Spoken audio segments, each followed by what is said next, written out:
Hello and good evening, everybody. I am Gary Gotzo. Welcome to P1's broadcasting coverage of Round 6 of Season 4 of the Votive Indy Oval Series. As tonight we come to you from HOMESTEAD-MIAMI Speedway.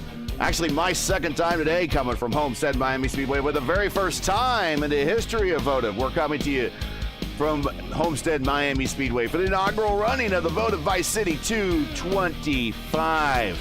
He's under the weather today, so Luis Gonzalez-Nunez will not be with us. Joining me is Luca Tedesco, normally one of the drivers in the lineup today, but going to take it as a drop week and join me in the booth. Welcome to South Beach, or kind of close to South Beach. Luca, good to have you here. We have qualifications currently underway for what should be an entertaining race under pretty scorching hot track conditions, 124 degrees on the track tip. Pretty comfortable ambient-wise for South Beach. I'm sure the humidity's up. Well, no, the humidity says 50%, so you know this is not real South Beach humidity, or Florida humidity. But 74 on the ambient temperature. But good to have you here. Thanks for joining. We have ourselves another huge Votive lineup tonight. Yeah, thank you so much for having me, Gary. And it's not so much an intentional drop week, more I didn't sign up in time because I didn't set my alarm. But, you know, live and learn. But yes, as you said, it is another monster field. 43 Dallara IR18s will be screaming around this 1.5 mile perfect oval. Probably one of, if not my absolute favorite 1.5 mile track on the service. It should be an absolute blast. There's quite a few people who are extremely good here, so it should be a very, very exciting race. We have a little time here right before we go qualifying. Let's get into the point situation. And we talk about Votive, and we talk about its parity and its driver diversity, and just, you know, anybody could win on any given Sunday. But it should be no coincidence that the leader of the points by 26 points over Kyle Cludworth is Anna Klimek. Anna is the only driver to win 2 races this season, and the only driver really to win, I think, 2 races in a season since way back in season 2. That's how much diversity and parity we've had. So, you know, today we'll be watching this lineup and see how this championship battle unfolds, Luca. But we still have a lot of time, as really this is only round 6 of 9, and after this we only have 3 more points paying events, so no time to panic yet. But Anna has herself about a half a race lead over defending series champion Clindy. Mark Murphy in third, coming back from vacationing down in Florida, and Chad Simpson in fourth with his 1 win this season at was it Charlotte? Yeah, Charlotte. And Logan Edwards, just with consistency, sliding into that 5th spot, tied with the prodigy Indy Kirkenbauer, who has certainly been putting on a good show in the Indy Oval ranks, whether it be here in Votive or over in Dark Horse, or certainly in the official series when you watch them on Monday and Tuesday nights. I mean, you said it, Gary. Anna is very, very. She's been extremely strong this season. Kind of came out of absolutely nowhere, and has just put on a really impressive performance. But Clendy, he is in our conversations pre-race. He was just telling me that pretty much everything has to go perfect for him from here on out. It's got to be top 5s and podiums and wins from here on if he wants to take home his 3rd crown in the Votive Indy Oval Series. Let's get into today's starting lineup. Want me to take that? Yeah, go right ahead. All right, so taking pole position today will be the driver, the number 3, Mason Mitchum. He came across the line in 24.922 lap time. In second place, it's Casey Povolonis. Third is the points leader, Anna Klimek. Fourth is rookie Luke Reed, his best starting spot of the season. Logan Edwards will start in position number 5. Clay Kirchenbauer will start in 6th. The defending series champion Kyle Cludworth is in 7th. Preston Ford is in 8th. Lilac is 9th. And rounding out your top 10 is John Zeller. 11th place is Chad Simpson. 12th is Nemo Sullivan. 13th, Brendan Lichtenberg. Indy Kirchenbauer, 14th. Ryan Campbell is 15. It is Andrew Marquez in 16th. Alexis Newsom, 17th. 18th, Butch Davis. 19th, Caleb Brashear. 20th is Chris Stouffer. 21st, Krista Merritt. 22nd, Shane Dugan. 23rd, Matt Taylor. 24th, Hunter Engrab. 25th is AJ Hobson. 26th, Trace Shadid. 27th, Mark Murphy. 28th, the host with the most, it's Shane Kocher. In 29th is Ricky Paz. And in 30th is Nate Fields. Guess what? We still got 13 drivers to go. Tony Estrada will start 31st. 32nd, Rashad Craig. 33rd, Gary Lover. 34th, Craig Forsyth. 35th, Andrew Quinn. 36th, Hugo Velaz. 37th, all the way from Sweden, it's Seb Alexander. 38th is Brent State. 39th, it's Chris Albrecht. Rounding out the top 40 is Jacob Collins, and the last three will be Wayne Campbell, Daniel Durazo, and all the way in the back, taking no time, is the always dangerous Robert Malechka III. That was a lot of names. Now you know why I gave it to you. Oh, yeah. Oh, yeah. Now I know. Thanks, Gary. Love you too, buddy. Well, if I didn't think you were capable, I wouldn't have told you to do it or ask you to do it.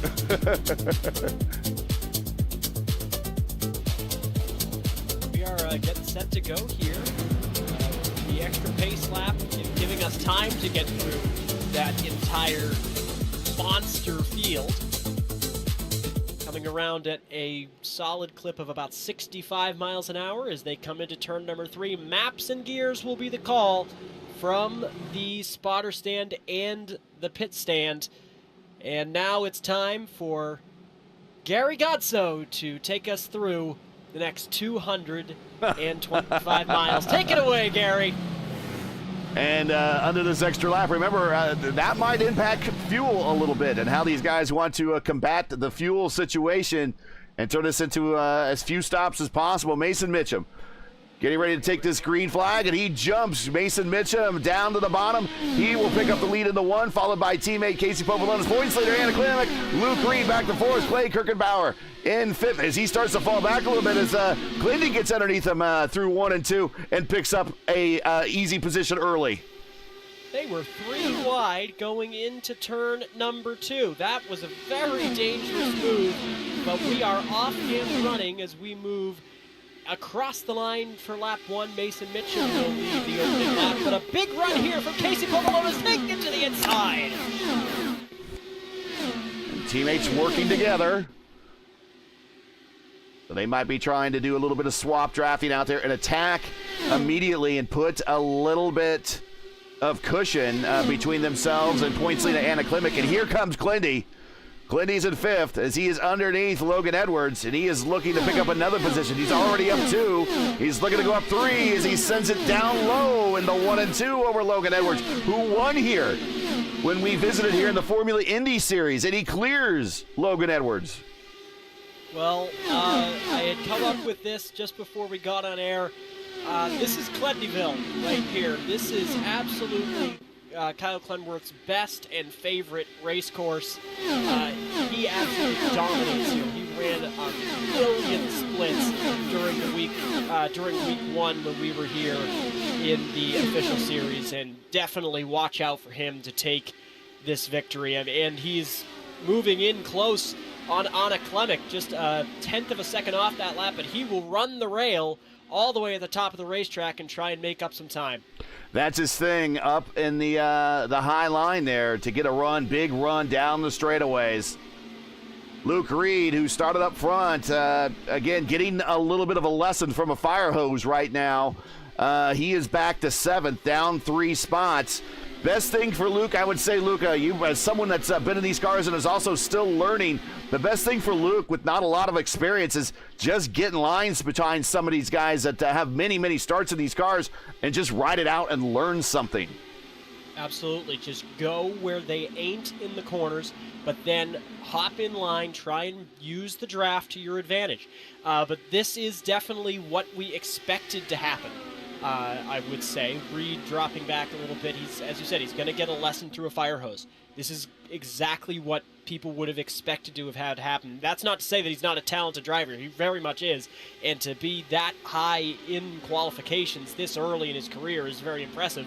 I have had one top 10 qualifying in my career in Votive and started the race in map 8. So at least he's not doing that. But he is getting a lesson here from Liam O'Sullivan. And here comes Clay Kirchenbauer running his tail, but he'll defend, going to the top side. Liam O'Sullivan, Triple Crown champion Liam O'Sullivan from the VOR INDYCAR Series and the INDYCAR Championship. He secured their Season 15 championship on Saturday and won the Triple Crown, winning all 3 of the Triple Crown races, though very rare indeed. And he is joining us in the lineup here. But up in front, it is Povolonis and Mitchum, and Clindy has caught them. Clindy has, speaking of the VOR INDYCAR Championship, Clindy won here in VOR. His first start, I think it was his first start and first win in the series, went en route to his first championship in that series back in Season 14, and he now picks up the lead over Casey Povolonis. So the swap method up front between Casey and Mason, not enough to hold off our former champion in the VOR Series and champion here, current reigning champion here in the Votive Indy Oval Series, Kyle Glenworth. Clindy and the Pink Panther up to the points. He just said it's time to go, and that's actually a lot of what I expected to see happen, is that he was just going to say, you know what, I'm going to just run my line, run the Larson line, get to the front, and just run away with this. That is really what I expected, but definitely Votive and Rogue, they have good working relationships, so I would expect them to be able to work together throughout this race. Watching father and son here. Here's Clay and Indy. Clay in the maroon and gold car, Indy in the gray and red car. There's a nice little freight train forming between 8th and 11th. There's a big pack. They're in a flying V formation now as they come through turn number 4. There's your Mighty Ducks reference. I had to make a hockey reference at some point tonight. I had, not intentionally, I guess, but that's what came out. That's where we're at. Ryan Campbell up 5 spots. Clay down 5. Indy up 3 now as he gets the beat on Papa. Of course, Miami, a site of where the INDYCAR Championship came down between father and son and was decided by 1 point back in 1985. Al Unser Sr. beating Al Unser Jr. by 1 point in Tamiami Park in Miami before they moved to the Oval here at Homestead.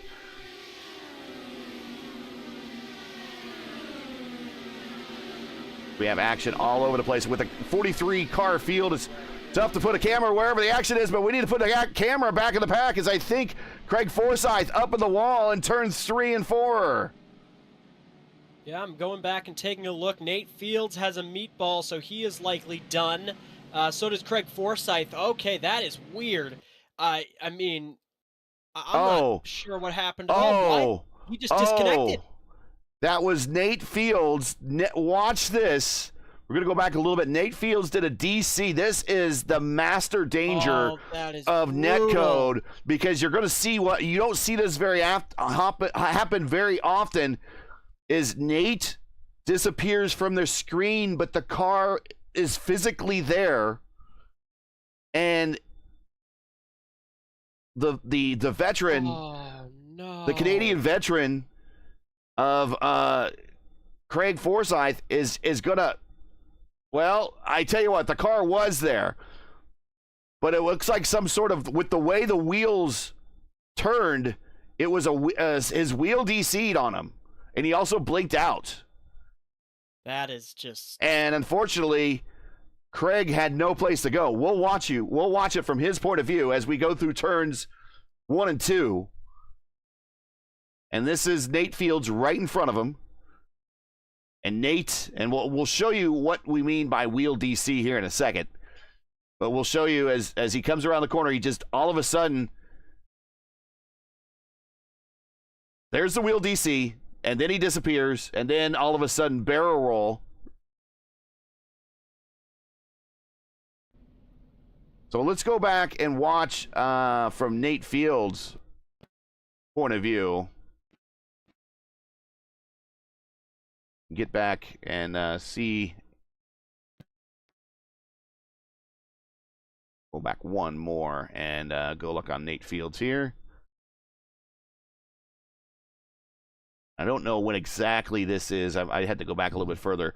But we'll get some updates here from pit road. But riding with Nate Fields. So when I say wheel DC, this is what we consider also a mechanical. Mechanical is when your computer does something that causes your connection with your game or performance with your game to degrade or stop. In this case, I believe it's a wheel DC, and we'll see if his we actually see with his locking up and his you're going to see his hands cross up each other here as he goes full left, I think, on the steering wheel. Yeah, I mean, I'm not sure if there it is. How many frames per second would it be?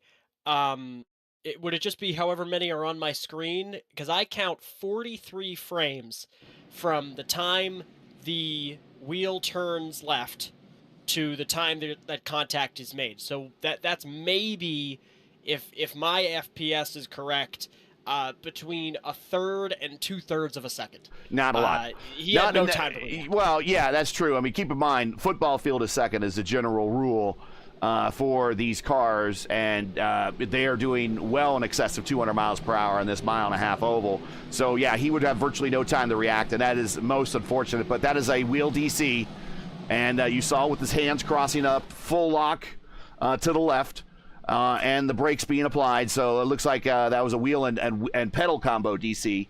And that is going to end his day and end Craig Forsyth's. But thankfully, it's only those two drivers. With 43 drivers on a 1.5 mile racetrack, it could have been a whole lot worse. We're back under green flag. Only takers of pit road, Chris Stouffer from 23rd on back. All were the takers of pit road. Everyone else, with 43 cars starting this race, deciding to hold on to that track position, Luca, and not give it up. They're going to run this stint out for as long as it can go.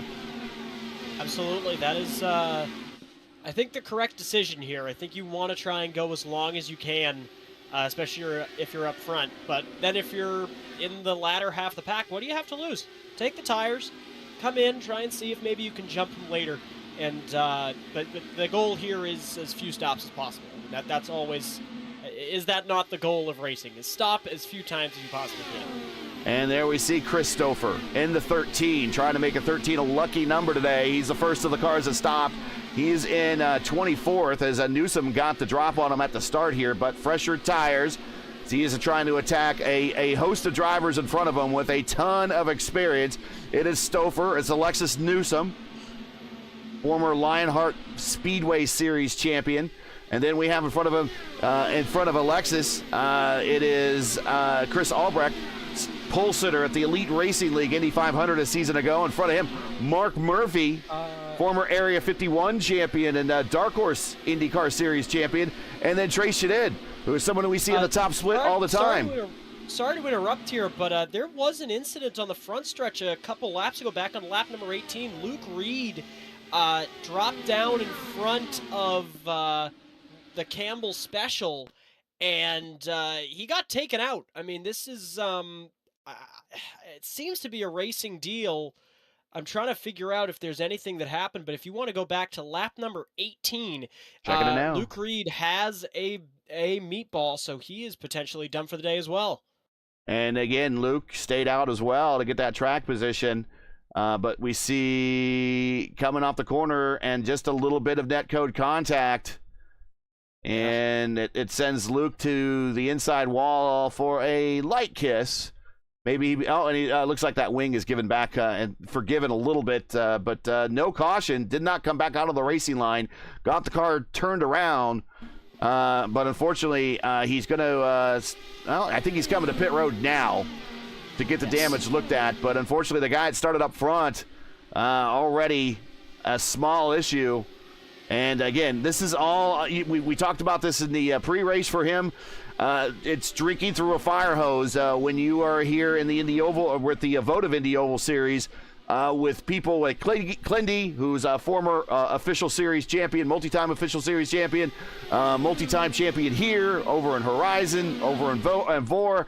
You know, you got Casey Povolonis, who's proven himself at the top split level. Tristan Fortson, who has wins here in Votive. Anna Klemick, Open Series champion from a season ago. Mason Mitchum has won at the Vor INDYCAR championship level, and also here in Votive. Logan Edwards, Elite Racing League champion winner, as well as a winner over in the Formula Indy Series at this very racetrack.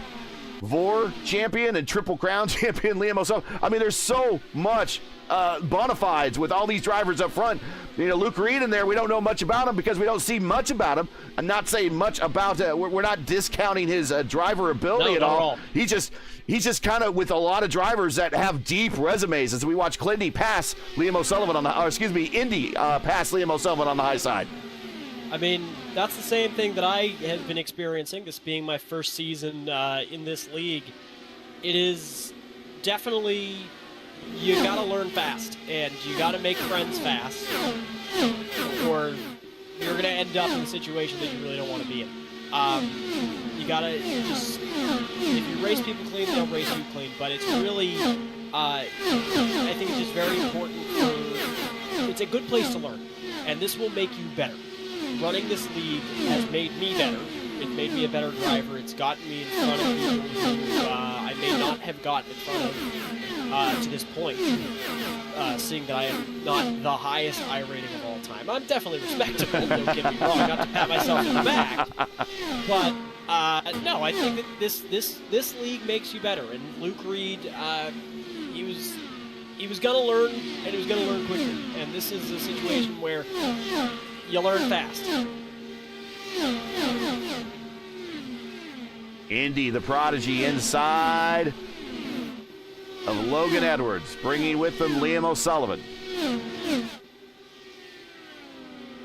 Butch Davis getting a shout out in chat. He's in 13th right there as he goes to the inside of Clay. Clay Kirchenbauer is, I know we talk a lot about the prodigy, but Clay Kirchenbauer is nothing to sneeze at either. He is a very talented driver. Maybe not the most success, but he really does have quite the resume in real life as well. He's running dirt karts with his son, but it's definitely it's a very stacked family, the Kirchenbauers. Much like the Andretti's and the Unsers. Okay, so a race control has made a ruling on the incident between Reed and Campbell. They are saying that the 18 is at fault.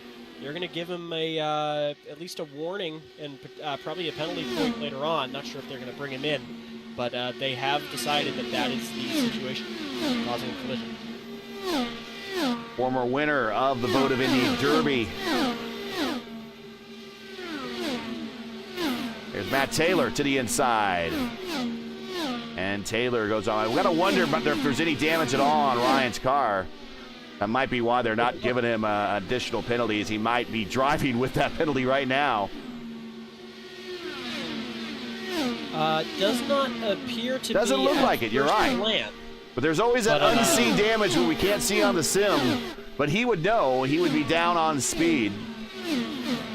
So far, he's running about 0.2 slower than Matt Taylor on that last lap, and about 1/10 slower than Clay Kirchenbauer, who's going to get a big run into turn number 3. Will he be able to make the pass? Not just yet, but I've got a feeling he's going to be able to get him, if not now, into turn number 1, and I think he is going to be able to complete it. Not just yet. And let's throw a solid here to Butch and ride with Butch and see this battle in front of him. A little bit of a lift for Butch. He rides that middle banking. This is progressively banked from lower to high as you go higher in the turn here.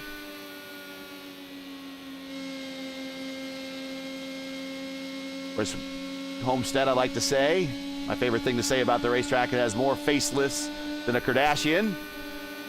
Remember, it started out as a 1.5 mini Indy, then went to a 1.5 flat paperclip, and then it went to a 1.5 banked paperclip, and that's where we are today. But it's gone through 3 different configurations, and they finally hit on a combo that works pretty well. IndyCars have been here 15 times, and it's been a while since they've been to the banked version of this track. I suspect they might be back someday. I don't know if that will be the case or not, but I sure would like to see the IR18s race for real on the banked version of this track, much like they did when they came here in the old IR05 and IR09s. I don't think we're going to be seeing the IR18 on this track, but it would not surprise me if we see the IR28 on this track at some point. Obviously, we're still awaiting any actual news on that. The rumors have been swirling that it will be sometime this year, but I would very much like to see INDYCAR come back here. I want to see INDYCAR run a 20-race schedule with half-holes is my personal dream, and I want to see them come up my way and go to Loudon again. Hopefully just in the day where it doesn't rain, but...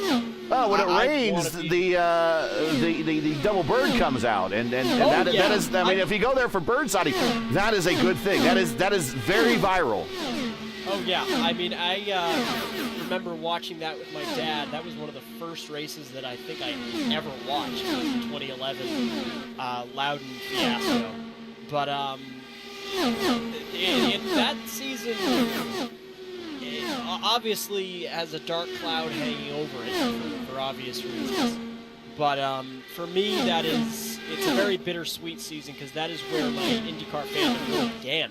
I was, maybe 7 or 8 years old watching that in 2011. Jeez, you're so young. Oh, I know. Don't get me started. I'm sorry. As someone who had their birthday this week, yeah, you are young.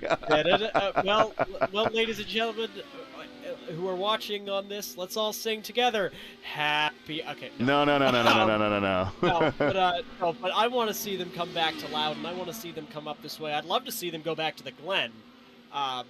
But Miami, it is one heck of a racetrack. I'm really thrilled that we're here on the sim. It runs incredibly, but the field is really starting to spread out here.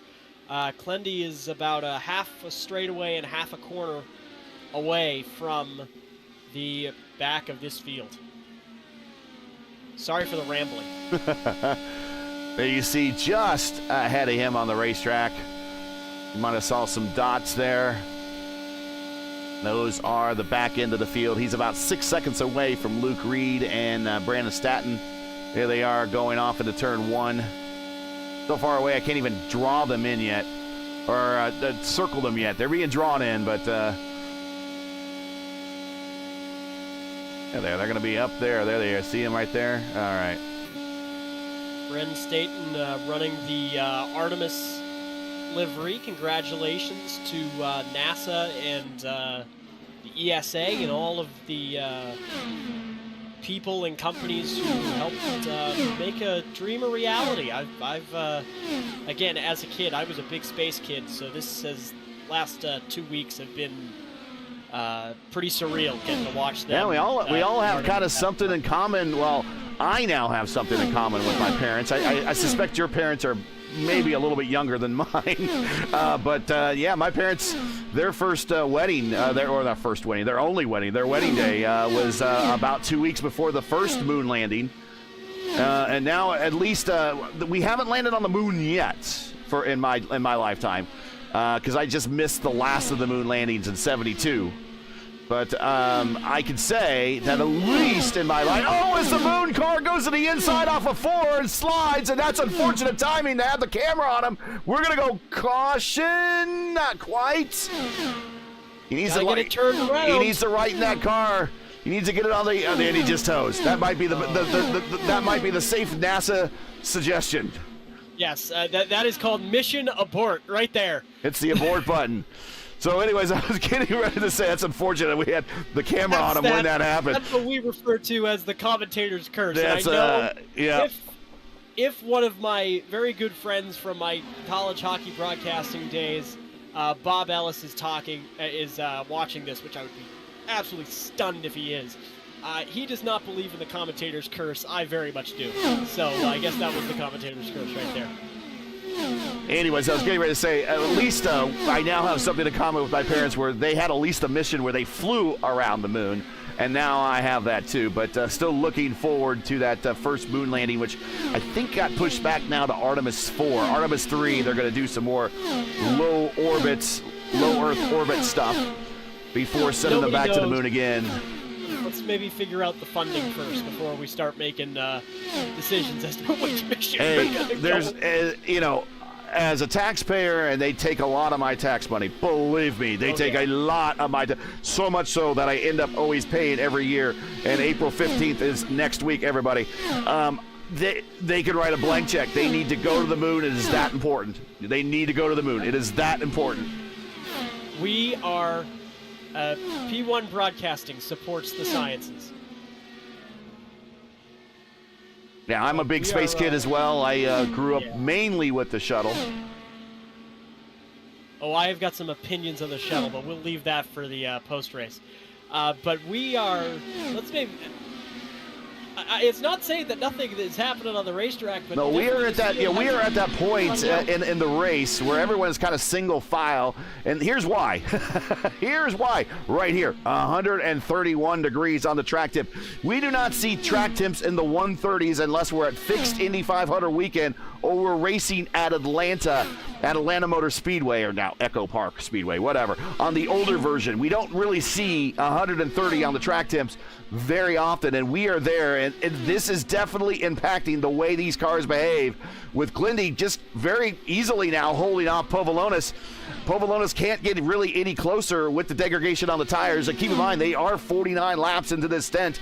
Tristan Fortune is third, Anna Klimek is fourth, Caleb Brashear is up 14 spots. Freebird, he is free, he is up to P5, Kirkenbauer 6th, Logan Edwards 7th, Liam O'Sullivan, the Triple Crown champion at 8th, Mason Mitchum in 9th, and Ryan Campbell maybe fighting a damaged race car in 10th.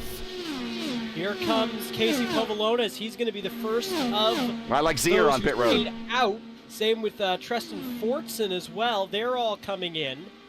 And we have a car in the grass. No, yeah, but we do have a caution. Ricky Paz. If I can get the camera on, Ricky Paz, possibly. I'm running back through the field to see what may have happened.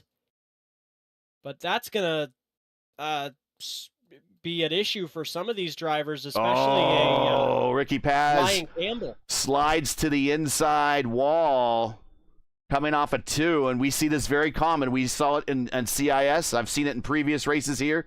And he slid, and then he perpendicularly kind of comes back, well, I think slow, but close to the racing line.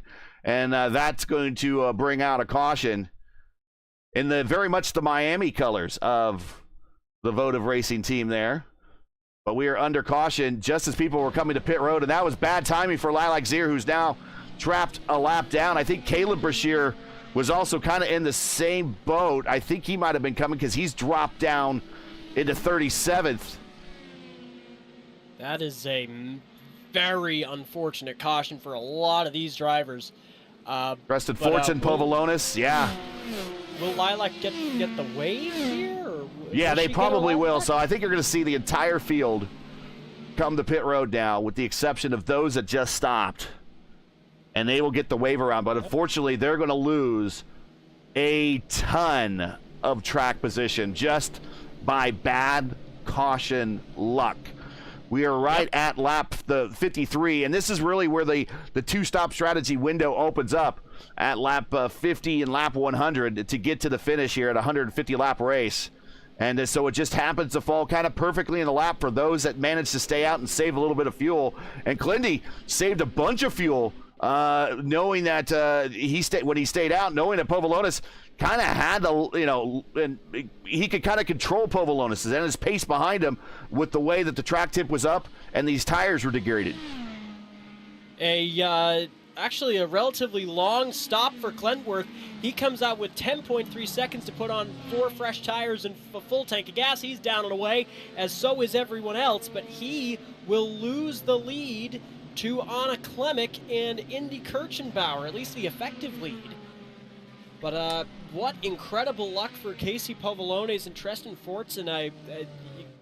In that situation, you've always got to love being just that's the hand you get dealt sometimes. Sometimes the cards come up good, and that is what the big cheese, he was able to take that, and he will go right back to the lead. Yeah, I thought he was going to lose a lot of track position, but where they came back out was fortunate, and they are able to just pick up back the lead. So this is not going to hurt them. It's not going to hurt Povolones, Fortson as much as it's going to hurt Lilac Zier. Lilac Zier is still stuck behind the pace car and is awaiting the wave around along with A.J. Hobson. That is one thing that I actually find extremely impressive about the INDYCAR pace car is the wave around guy with his big orange glove hanging out of the side window. If you've ever put your hand out of a moving car at 70 miles an hour, it's pretty hard to hold it there, and he holds it steady at about 100. So whoever's doing that is doing a great job.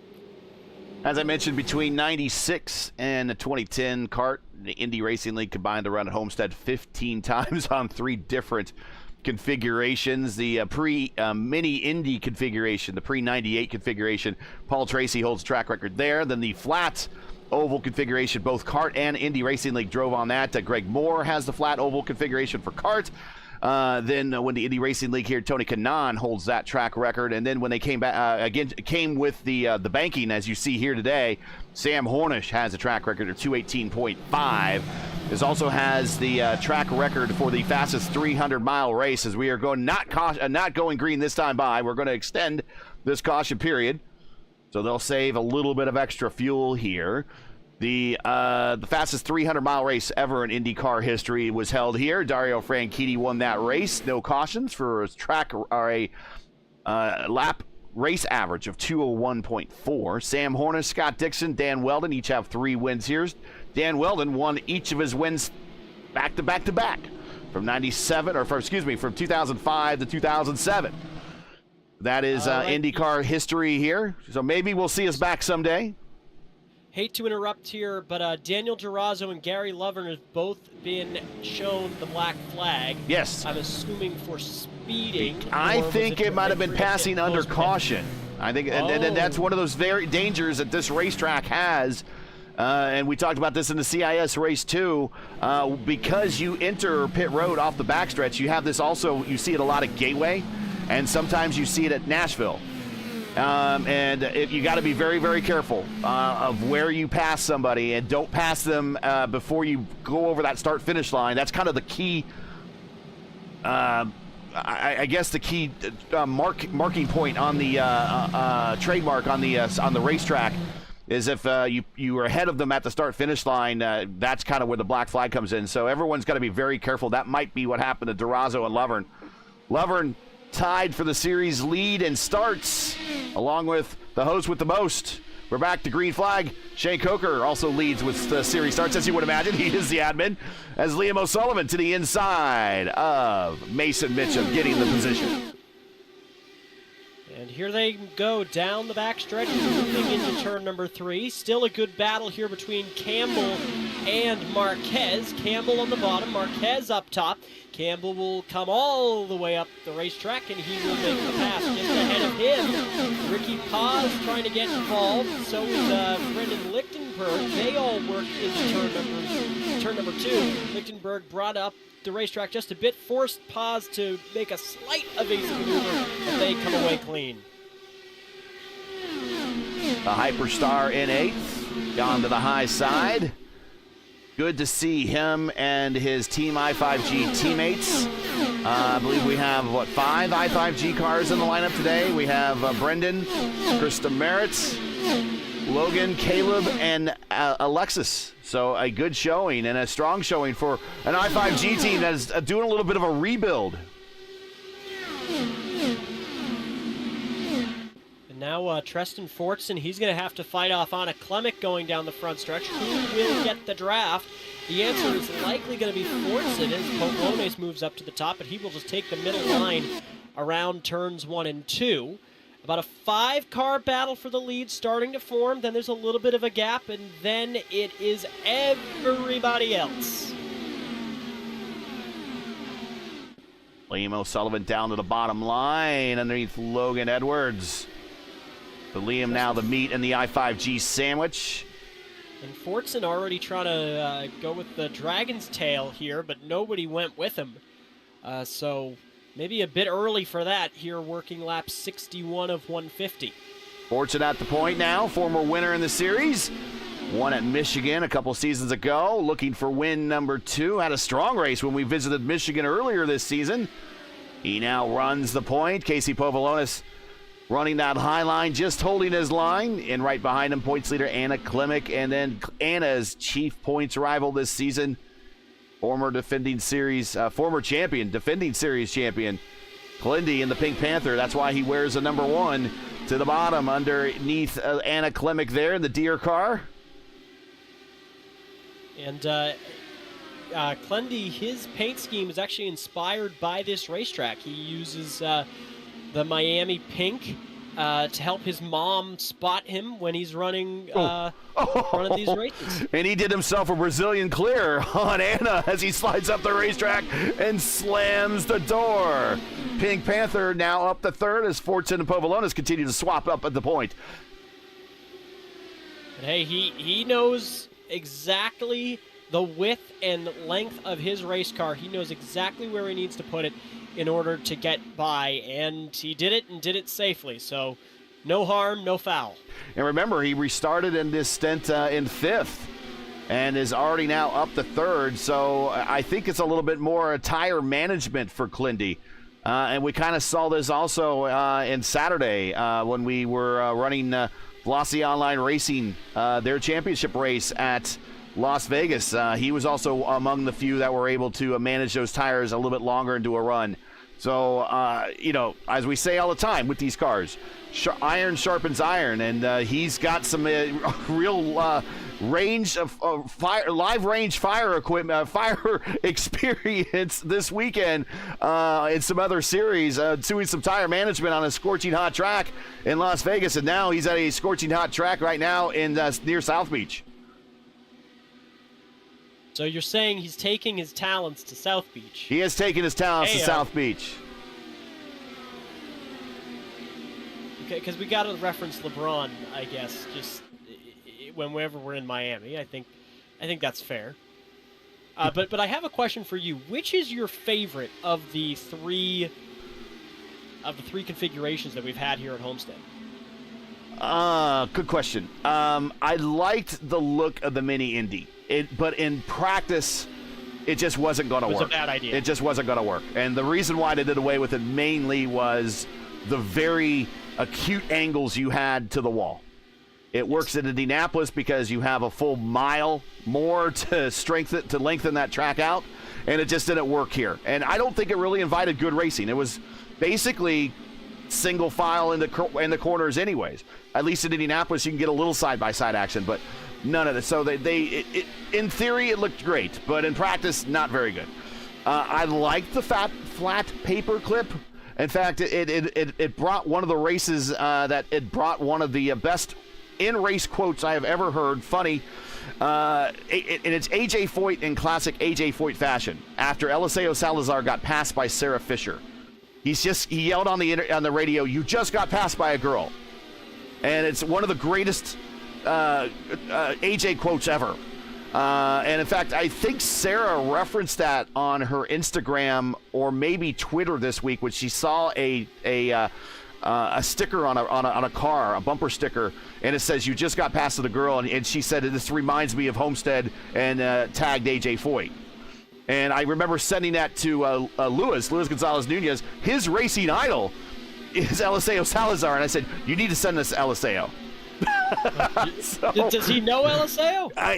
They might have talked with each other in social media, that might be it, but he at least tagged Eliseo and says, hey, Eliseo, do you remember this? Oh, God. But that was on the flat track. But as someone that has raced here in iRacing, I really like this version of the racetrack. It is fun. I've had good success here. I've had a podium finish in the Velocity Online Racing IndyCar Championship here. I have a pole at the Velocity Online Racing IndyCar Championship here. I have a top 10 finish where I started like 27th or 28th here in the Velocity Online Racing IndyCar Championship. It's all that series, but I had a lot of good luck here, and I really like the banked version of this racetrack. Agreed. I grew up with this place being the finale in NASCAR, and I've always just thought that it makes the most sense of any oval. Just to have the length of the racetrack plus the high banks on a paperclip-esque oval is just I think exactly what most tracks need to be. Is Gary Lovern is coming out onto the racetrack very, very slowly. He's 9 laps down. Or 16 laps down, 9 laps to the next car. And he's had himself a rough day. And it is, I think this is, I have to go back and look to forget what start number it is. I think this might be start number 30 for him. And Clendy, he's going to try and make a move 31. Here on Povolones. Yes. Up at the pointy end of this field. The top 3 cars are separated by 1 1/2 seconds from the rest of the field as Glenworth is going to go to the middle lane. Povolones is still going to hold the top line. They're going to get close. Sliding. A bit of an aero block ahead by Fortson, but here comes Clendy. He's going to have a massive run as Fortson goes to the bottom, looking for the clean air. He's not going to be able to find it, and he'll have to try again, probably into turn number 3 next time by. As we are just past the halfway mark, you want to go through a rundown of the position so far, or is there too many cars for that to make sense? We will get through here. If you're enjoying P1's coverage of the Votive Indy Oval Series and respect the stream, please do us a solid. Make sure you support us by subscribing, and while you're at it, don't forget to smash like and click the bell so you miss out on future P1 iRacing broadcasts. At the point, Tristan Fortson, who is defending to the inside, holding off of Povolones. Povolones just holds his line, runs second. Clendy runs third, and they have built themselves, and I'll show you the gaps now in the timing tree. They built themselves about a 1.5-second lead over position 4 and 5. That is Klemick and the Prodigy, Indy Kirkenbauer, 4th and 5th. They kind of run by themselves, and behind them is Triple Crown champion Liam O'Sullivan in 6th, Matt Taylor in 7th. Boy, hate to interrupt here, Gary. Clendy goes to the inside. Slides and up. He will take over the second spot, and he's going to, but will Povolones try to go for the undercut? No, he won't, because Clendy will go down to the bottom, and he will take the lead. Goes to the lead in 3, using that flatter, banking down on the very bottom, and he goes to the point, saving those tires. Again, 26 laps into the stint. So again, a little bit better management for the tires for Clendy. Fortson way out to the wide side, up into the gray. Povolones has been running that middle pretty consistently. Back to the update. Matt Taylor is in 7th, and then we got a whole host of I-5G drivers as we see Taylor and Liam O'Sullivan side by side. This is a battle between drivers with a ton of experience in these cars. Absolutely. I mean, this is going to be a really interesting battle here for 6th, as Taylor is just going to hold his position. He's not really going to go too aggressive. I have a gut feeling he's going to go for it on the far end of the racetrack, as here he comes. He will look down the inside, get the run, use the hybrid, and will he be able to make the pass? Gets to the front wheel, and he clears him. Great move by the number 8 machine of Matt Taylor. Up 17 spots. He's your biggest gainer, but wow, you just don't take a position away from a Triple Crown champion like Liam O'Sullivan that easily. And he goes right to the bottom, and he says, thank you very much, I'll take it back. They swap positions now on the backstretch drag race in the 3. All the while, the hyperstar Brendan Lichtenberg is starting to creep into the picture to be a bit of a rear gunner for his teammate. Also battling in the I-5G category is Krista Merritt or as my broadcast counterpart normally for the Votive Indy Oval Series, Luis Gonzalez Nunez, says Chris Demeritz. Demeritz is in 9th, Logan Edwards in 10th, Clay Kirkenbauer back there, and here comes Ryan Campbell aggressively to the inside, and I think it might have got spooked Kirkenbauer as he goes and slaps the wall a little bit in the entry into 3 and 4. And just behind them is Andrew Marquez in the 6th. Sorry, I miscounted. There are 6 i5G cars. There's Marquez. Marquez is joining that team, and he is now up in this battle. So a good showing by just about everybody in the i5G category. Alexis Newsom is back in 20th, so the entire squad in the top 20. Doesn't appear to be any damage on Kirchenbauer, but here comes Andrew Marquez. He's not going to be able to get there just in time, but he will absolutely have a shot at him. Turn 3 seems to be the corner where everything is going to be happening on the racetrack today. That just is the vibe that I get. Now, you are going to fill the role of the driver expert because that's why you're here. Guess. So let's talk about Homestead-Miami Speedway. Symmetrically, you look at it from above, looks like a paperclip. You look at the map and it says, okay, turns 1 and 2 look like turns 3 and 4. But when you get in the car and you drive this place, turns 1 and 2 do not drive like turns 3 and 4, and turns 3 and 4 do not drive like turns 1 and 2. I may be entirely wrong on this, and to call me a driver expert just kind of it gave me some heart palpitations, because I am not good enough to refer to myself as an expert, but I always feel like 3 is just a little bit quicker. You're able to kind of throw it in a little harder. Turn 1 just feels a little bit more sketchy in some spots, especially that bump at the exit of turn 2. If you do not have your bars and jackers set exactly how you need it, you are going to go flying. And it is not going to be a fun rest of your day. But turn 3, and turns 3 and 4, you can definitely take it a little bit harder. The exit is a little easier, but turn 2, that, as it so often is at pretty much every racetrack, it feels, that's Calamity Corner. That's where things go wrong, and they go wrong in a hurry. At the old scan of this racetrack on iRacing, if you were too low off of 1 and 2, especially in these cars, and you hit that bump, you would spin to the inside. It's not as bad as it used to be, as we're watching Marquez go around Clay Kirkenbauer on the inside. But, yeah, turns 1 and 2 drive a little bit more natural than turns 3 and 4. 3 and 4, for whatever reason, again, it looks identical, but your exit off of 4 always kind of, your car just kind of wants to get up to that exit wall on the exit of 4 a little bit easier than it does on 2 for some reason. It does not drive identical on both ends of the racetrack, albeit it looks symmetrical in every way. And if you are looking for a racetrack that most closely modern resembles of what Atlanta Motor Speedway used to look like back in the day, minus the 24-degree of banking, this is it right now. This is what old Atlanta kind of used to look like back in the day.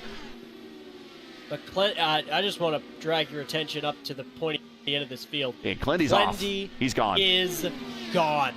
It is 1.7 seconds. This is what he does. I mean, this is what Kyle Clenworth does, and he is so humble about it. He does not call himself one of the best guys in the service, but the answer is yes, he is. In this car, on this kind of racetrack, he is just incredible. I don't know. And I saw him one time. seconds. I saw him one time where he says, "To be the man, you got to beat the man," and did a big Ric Flair woo. So, hey, no, I'm just at least kidding. humble with me. He's been at least humble with me. But for me, I just look at the way he drives this race car, and especially this racetrack. I called it Plentyville earlier. I mean, this is just the track that suits him better than anywhere else. It is what suits every single one of his strengths. He's just able to have a good hold the tire wear to a reasonable level, maintain, and then at the end of the run, when everybody else has burned their stuff off and we're getting towards the end of that run, 40 laps for Fortson and Povlones. Well, in reality, just 38, because you barely get any wear on the caution laps. But no, this is just the way he does things. It's maintain, then, okay, see you guys, bye. 131 degrees on the track temp. Ooh, that is hot. Those are in freedom units. Those are not in. That is Fahrenheit. Celsius. Even if that was Celsius, that'd still be hot. Oh, it would be even more. I mean, we would literally be talking about you want to talk tires boiling. That may be the melting point of these tires. Like really, like they may turn to ice cream. There we see Matt Taylor now up 18 positions inside the top 10 now, or top 5 for Matt Taylor, and he is now the lead I5G entry for their contingency of cars that they have brought. For our friends who are correct, it is 55 degrees Celsius track time.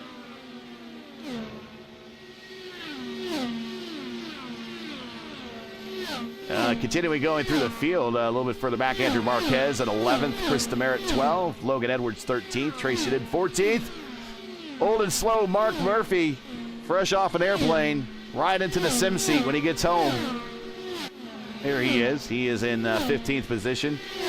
Charlotte winner Chad Simpson back in 16th. Mason Mitchum, he is down 16 spots. He has dropped like a rock right now. He is down in 17th position. Caleb Bashir, he was up inside the top 10. Now he's out of it in 18th. Butch Davis, same thing. He's in 19th now. Andrew Wood, the Catalyst, very quietly. He's up 15 spots from started from 35th.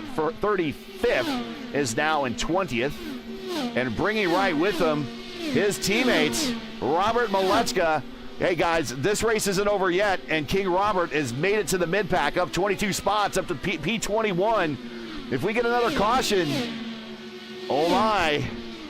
Absolutely. I mean, you can never count him out. Especially seeing that he, I don't know, made the setup for this race. He knows it better than probably anybody else. But again, going back up towards Clendy, I mean, he is now almost 3 seconds clear of Anna Klemek. This is turning into a rear beating. We have 35 people watching right now. Well, thank you so much for joining us here on P1 Broadcasting for the Miami Vice 225 here in the Votive Indy Oval Series. And make sure to hit that like button, subscribe to the channel if you're not done so already. The next time we race here on P1 will be our Monday night open wheel doubleheader. Race 1 starts at 8 p.m. Eastern time with the Indy Open Series, followed by Race 2 with the Indy Next Road Series at 10 p.m. If you like open wheel racing, and we know you do if you're watching this, then make P1 your home on Monday night. Of course, Murph in the 15th spot will be doing the Indy Open event from Long Beach. And Jacob Collins back at 37th right there. And the almost plain white wrapper will be bringing you the Indy Next action at that 10 p.m. race. And I will continue being a fill-in for whatever needs to be done. Okay, as Treston Fortson, he makes the call. He's going to be coming into pit lane. Down on the access road. Here comes everybody else. Now Chad Simpson making the call. This is going to get very treacherous as they're going to have to make their way all the way down from 200 miles an hour down to maybe about 130, then all the way down to, I believe it's 50 miles an hour on pit lane. 50 mile per hour pit road speed limit. Got to enter off the backstretch. We see A.J. Hobson distant in the background coming to pit road as well. So this is lap 102. This should be final stop for these drivers. Let me see here. Treston Fortson down and away, 9.8 second stop. Down and away for Treston. Treston went 50 on that stint. So he should, in theory, be done for the rest of the race, but very well-worn tires. Now we just await the leader. The gap has closed a little bit between Anna Klemek and Clenworth, but that is now... Well, I mean, Clindy measly 2.5 seconds instead of 3. And Clindy comes out next to his technical teammate Seb Alexander, but Clindy can dictate the distance if he wants. If he wants to back off a little bit, save a little bit extra fuel, make it a shorter fill on this final stop for him. I mean, It doesn't mean if Klimek's gaining that he's having a problem. I mean, he could just be managing the gap. Watch the gap, as they say in the UK. Well, he is watching it. Mind the gap. Ricky Paz coming in. I mean, we've got pretty much everyone. It's really, I mean, it's not a matter of if, it's a matter of when. Here comes Kirchenbauer, your Indy Kirchenbauer, that is. Here comes Campbell. And now Clay Kirchenbauer is going to make his way down on the pit road. Very difficult. No banking out. Completely flat. Very slippery down on that apron down there. And here comes the leader. He's going to be stopping this time. Here he comes. Getting down off the racetrack. There's 4 degrees of banking on the straightaways here. Doesn't look like it. 0 degree of anything on these access roads. It might just say 0 degree, but icy. Anna Klimek joining him. Now we will go to pit reporter Ted Lukdesko, who will take us through. Well, Gary, here comes the leader. Here's Clenworth making his way all the way down this long pit lane. Anna Klimek going to be coming in behind him. And now stopping is Clenworth. He will get 4 fresh Firestone tires and be down the way. I'm not sure who that was in the distance. That might have been Mason Mitchum in the distance having problems on pit road. Ted Lukdesko did not see that. But no, this is the excitement of these pit cycles. This is where things gets really, really interesting, and a lot of guys have gone really long. 54 laps for John Stellard. I think it was Hugo Gallas. It was Hugo Gallas, and him and Mason are in the blue cars. Gallas has the white trim. Mason Mitchum has the orange trim, and we will see what happens here real quick. Yeah. And we'll see what really happens. On pit road. Stellard, primetime John Stellard. Good. Even further. Very good. 56 laps for Hunter Engrave. And, I mean, to be no surprise, Engrave out there long and Robert Malechka out there long. They seem to be about 2 of the best drivers that we see. Hugo having a moment on pit road that I just saw. There we go. But Robert's saving massive amounts of fuel. And Hunter Engrave doing the same thing. Now everyone's going to be having to deal with lap traffic. This is going to get really chaotic really, really fast because everyone is going to be all clumped in different parts of the racetrack and you may not be fighting the person ahead of you. Malechka coming to pit road this time. Your leader started shotgun on the field. He has to really slow down and get that car woe down because he's that very first pit stall. And this is probably something he's not used to at all. We don't do very many IndyCar races with 43 drivers. So they would have time to actually get into the pit lane and line up. He had to actually cut in immediately and come to his stall. So that is a new experience kind of for him. He's down and away. Hunter Engrave now coming to pit road. Hunter Engrave started the 24 spot. Finally stopping 59 laps into the stint. That's incredible. What a save from Hunter Engrave. He will stop, my guess is going to be 8.3 seconds. And nope, missed it by 1/10 of a second. 8.4 is the pit stop time. He is down and away. And now the lead is back to Clindy. Just in giant air quotes, a 2-second gap. But Robert Malechka back to 20th. He's going to be getting some draft from Jacob Collins all the way back in 36th. His last lap was a personal best for Collins, a 25.923. I did not. Here's a purple lap graphic, by the way. I'll let you know. They give everybody an update. That's Casey Povolone. It's a little bit earlier in the race at 2:10.7. Which was done on lap number 2. Yep. If I remember correctly. Think anybody's going to be able to beat that time today? Not now. Alexis Newsom just got kicked from the server for upload packet loss. That's interesting. One of the loss of one of the I5G drivers, unfortunately. Now Monday is going to be working lap traffic. He's maybe about, I don't know, a 10, not a tenth, probably about a second off of the rear wing of one Jacob Collins. Here's a battle between two drivers you don't see racing each other a lot, mainly because of it's their schedule availabilities. I would imagine that Casey would participate if he didn't have Craftsman Truck Series duties in real world. For his real world job, he'd be racing in the Velocity Online Racing INDYCAR Championship at time to time. But these are two drivers this is kind of like the old All-Star game matchups you saw back in the day, back in the 80s when you had to see the interleague play. Kind of a Roger Clemens pitching to Darryl Strawberry type of thing. Well, here you go. Liam O'Sullivan, Casey Povolonis, two guys in the community you don't see racing and each other very often. Here they are in the Votive Indy Oval Series Sunday night, racing for 5th position on the racetrack. Another battle I wanted to direct your attention to, but by the time we got there, it was already a little too late. Logan Edwards and Clay Kirchenbauer were battling pretty hard, but that battle for 5th is getting hot in a hurry.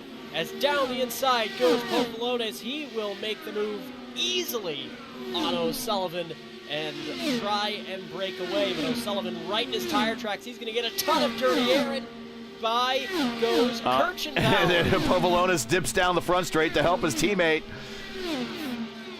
So no teammate help for Liam O'Sullivan in this one. He's had teammate help over in the Velocity Online Racing INDYCAR Championship, but he has a solo effort today. Doing pretty well, though, up the 7th spot. Most everyone else up in the top 10 has some sort of teammate in the lineup. He is truly by himself. But Casey, I just want to direct your attention back to him. He had a 15.6 second stop last time. That's a very lengthy pit stop, and did not end up hurting him all that much, but he drops back to 5th. But Clendy also had a bit of a slow stop at 12.4 seconds, but did not seem to hinder him much as he's back up to almost a 3-second gap over on Clement.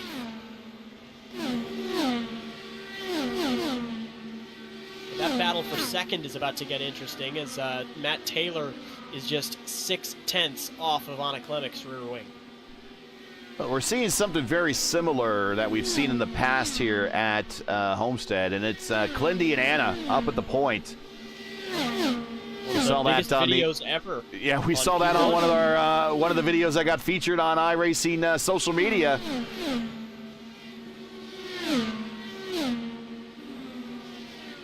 Lindy has at least another car between himself and Anna.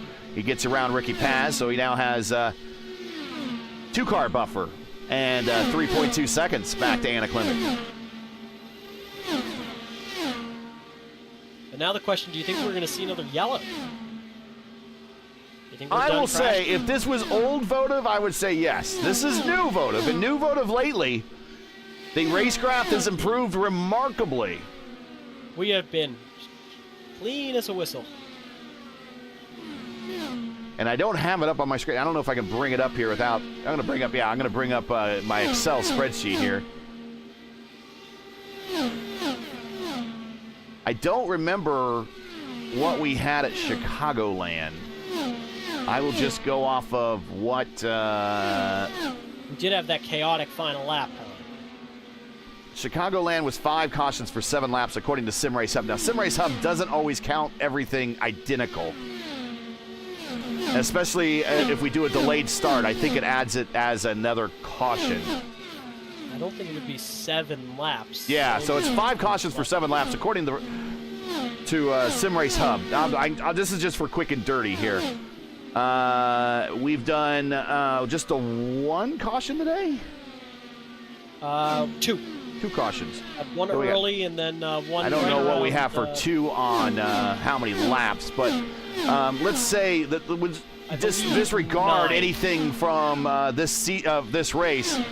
They've only done this season. We watched Matt Taylor side by side now with Anna and gets the position. This season, only 15 cautions all season long for the Votive Indy Oval Series. 39 laps under caution with a 94% green flag racing percentage.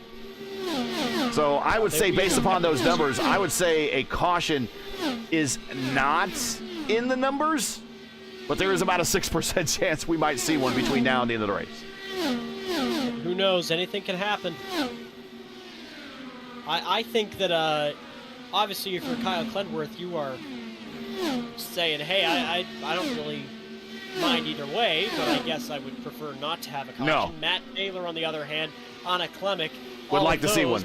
They really want to see one, as Matt Taylor is up 21 positions. Watching the Bash brothers as they try to hold off futility. The resistance is futile. That's what I'm trying to say. Robert Milecka gets around him. He is now up to 15th, up 28 spots, and he got around the Bash brothers pretty easily. That's Caleb Brashear and Mark Murphy. Noted member of the board, Robert Milecka. He should, if he ever collectively shared his racing experience across all drivers, that would probably be dangerous. Everyone would know what he knows. He still holds a lot of cards close to the vest. No, he is just taking all the knowledge from everybody else. I think it seems to be a one-way street with him. That is exactly one way Robert Milecka simulation there. I'm not sure if that's how hive minds work, but that's how I'm choosing to say that hive minds work this time. Trying to keep it on the rails. Not going well, but we're trying. 22 to go here at Miami Homestead. Or Homestead-Miami Speedway. If you're just joining us, you're watching P1's coverage round 6 of 9 of the Votive Indy Oval Series, coming to you from Homestead-Miami Speedway for the inaugural running of the Votive Vice City 225. Well, currently, Clindy is dominating right now by 3.6 seconds. Make sure to smash the like button, subscribe to the channel so you don't miss out on the next race. The next race for the Votive Indy Oval Series will be Sunday, April 26, 8 p.m. Eastern Time for round 7 of the championship, as the teams and drivers head to the proper configuration of Phoenix Raceway for the second running of the Votive Phoenix 150 for our final short oval race of the season. If you're enjoying what you're seeing tonight, don't miss the action when Votive hopefully puts 43 on the starting line when we go to Phoenix later here in April, right here on P1. That's going to be wild. And that time, I will be sure to set my alarm and actually, join the race.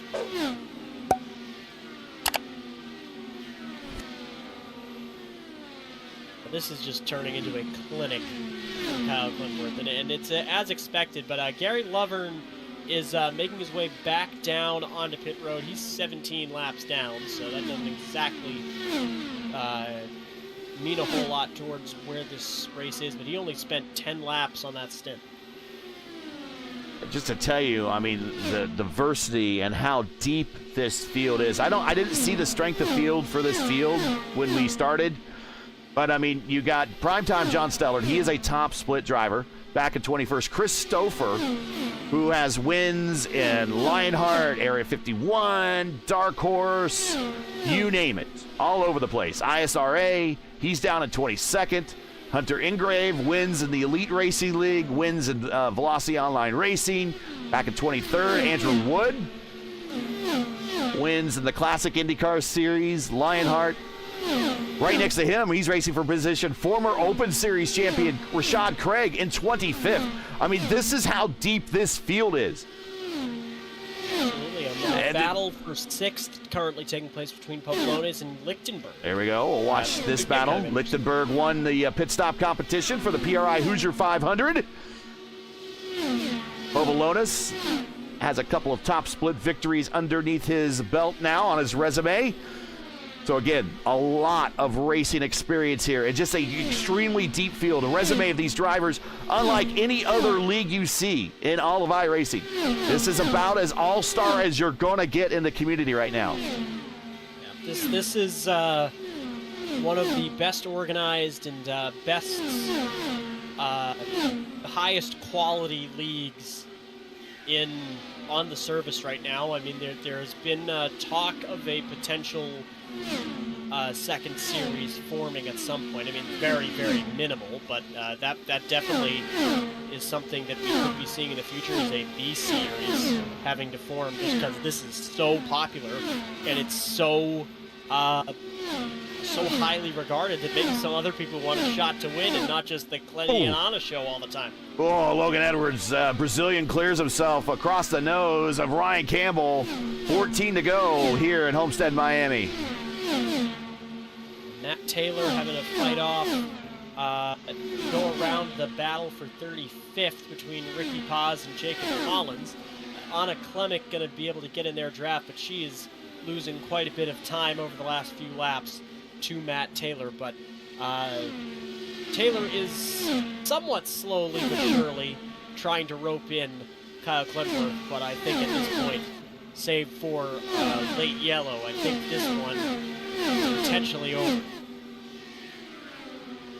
Clendy has pretty much dominated this race. Over 100 laps led already today. 12 to go as he goes around Shane Coker, the host with the most. Also going around Wayne Campbell. That's for 32nd and 33rd. Right ahead of him is Dan Durazo, who finished on the podium in last season's championship, and he's down in 31st. And he's got a drag race in front of him between Lilac Zier, who has a very deep resume, and Antonio Estrada El Patron, who has a top split victory. It's just, again, the All-Star, you're not going to see another All-Star grid like this or in the Votive Indy Oval Series. You'll see it all season long in the Votive Indy Oval Series. But in terms of putting this much talent on the track at the same time, you're not going to see another grid like this until probably the PRI Hoosier 500 in December, when the resumes and the bona fides of every single one of those drivers is amongst the best of anybody who drives this car on this sim. But here's the difference between, big wreck in number 1. Clendy's going to go to the bottom, and he will avoid the wreck, but a massive crash between that's Andrew Wood and Rashad Craig. You're right, and that was right in front of the leaders. We were watching the leader, and actually I saw Antonio Estrada take evasive action, but I thought he was kind of getting out of the way for his teammate, which is Clendy, right behind him. But we didn't know that he was getting out of the way to take evasive action. But oh, wow. Ouch. What did I say? A late caution. I just had this gut feeling we were going to have this happen. And it will be a very short sprint to the finish. I think maybe only 5 laps, if my math is correct. Let's watch this again. Although, just wow, that is a hard hit. Although Andrew might not like for me to show. This is my broadcast partner earlier today. I think he hits the wall or gets close to the wall and rebounds or makes a reaction. And there was Rashad. And they were fortunate when we still had on the racetrack about 40 cars still running, that it was only those two. But because we saw Lilac Zier, watch the evasive action motion that she does. She will ride with her down the front straight. And again, keep in mind, this is running at half speed. She's every bit of 200 plus miles per hour at the start-finish line. She sees the action happening in front of her, and she goes right to the access road. Obviously, pretty much nobody even thinking about taking tires here. It appears we're going to have 2 to green at the line when we cross, or will it be 1 to go? Nope, 2 to go here at the line. I'm still showing 7 to go for some reason in my overlay. Or 2 to go in the caution. Oh, caution, okay. And we do see Lilac Zier coming to pit road. So there are some takers to pit road.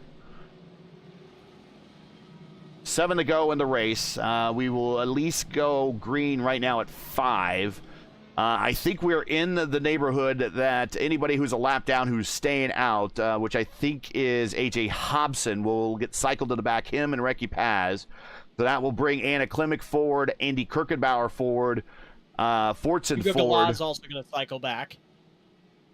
And let's see, there'll be a number that will cycle back, and then we'll get all the top 10 directly together for sure.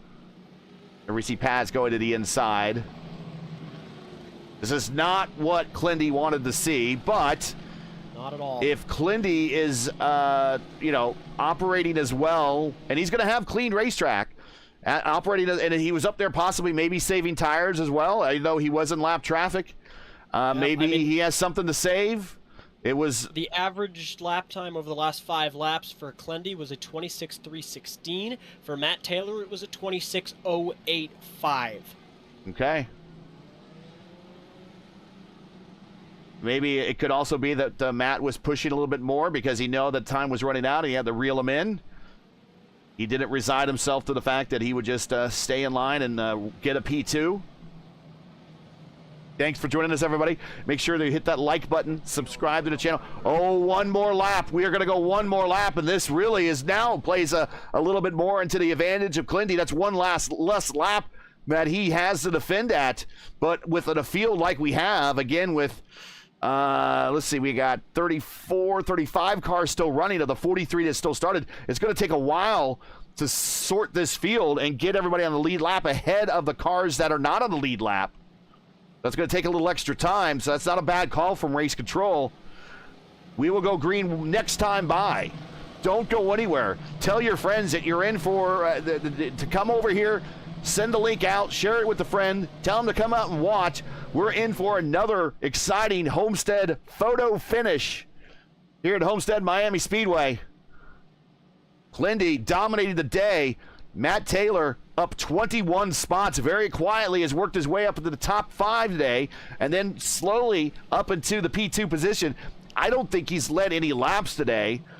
And would it be great that one of these laps that he leads in this final stint, he would love for at least one lap to be led here. And that would be maybe the checkered flag lap. Anna Klimek is looking at a minimal damage in the points championship. Of course, we still have to run these laps out. Anything can still happen. But if she finishes third, it's not going to be much of a gain by Clendy. But it will be a gain. Clendy is going to get the maximum or all but one possible point. So this is a huge point haul for him. Then there's Anna Klimek back there. She also should... I mean, it's going to be close. The points are definitely going to tighten up at least a hair, but now he's, in a way, he's praying for something to go wrong either today or one of these races down the line. But we're bunching up and getting ready to go here on the final restart of the night. This is it. Durazo, everyone on back from Durazo was his 21st on back, decided to go for another set of tires. Unlimited tires here, so they're going to full send it. It is Clendy, Taylor, Klimek, Indy Kirkenbauer 4th, Tristan Fortson 5th. Then we got the Hyperstar, the Big Cheese, Andrew Marquez, Liam O'Sullivan, the Triple Crown champion, and Chris Demeritz and P10, and we're off. Green flag is out for the final sprint here at Homestead as we are clear through 1 and 2, and Clendy's got himself a lead, but Matt Taylor's going to have himself a run. No trouble back there, a big wad of cars, but Clendy is just flying away. Matt Taylor could not get anywhere close, but I have a gut feeling in maybe a lap and a half he may be able to get there, but Clendy knows this place like the back of his hand. Taylor's starting to work in the draft, but nothing doing there. He loses a little bit of time. 3 to go. Coming to 2.5 to go as they go down the backstretch. Clendy goes to the inside, looking at that wide line. The snake continues back out to the wall, now in 3 and 4. Taylor there, 5/10 behind and closing. Clendy off of 4, back down to the white line, trying to break the draft, goes back up to the racetrack, gets a little bit wider turn in the 1. Big Snake still behind as they're battling for position, but we're watching this battle for the lead. Clean through 1 and 2. And now 0.8 of a second clear of Matt Taylor. This thing looks wrapped up. What a dominant performance from Kyle Clenworth, but he still has about 1.75 miles to go. Now 1.5 miles as he takes the white flag. White flag out. Clendy looking for the win of the season that will get him back on track in this championship. Taylor second now, starting to fade now, about a second behind. Clendy clear by about a second midway down the backstretch. Coming off of 3 and 4, and with a few rounds left here in the championship, he's going to bring it home closer. Once again, Clendy in South Beach is your winner. Matt Taylor second. Anna Klimek is going to maintain the points lead and come home third. Indy Kirkenbauer in 4th. And Brendan Lichtenberg, the Hyperstar, comes home in 5th. It was absolute chaos from about 15th on back. I mean, they were 3 and I think almost even 4 wide, but what a race from Kyle Clenworth. Just absolute perfection, flag to flag.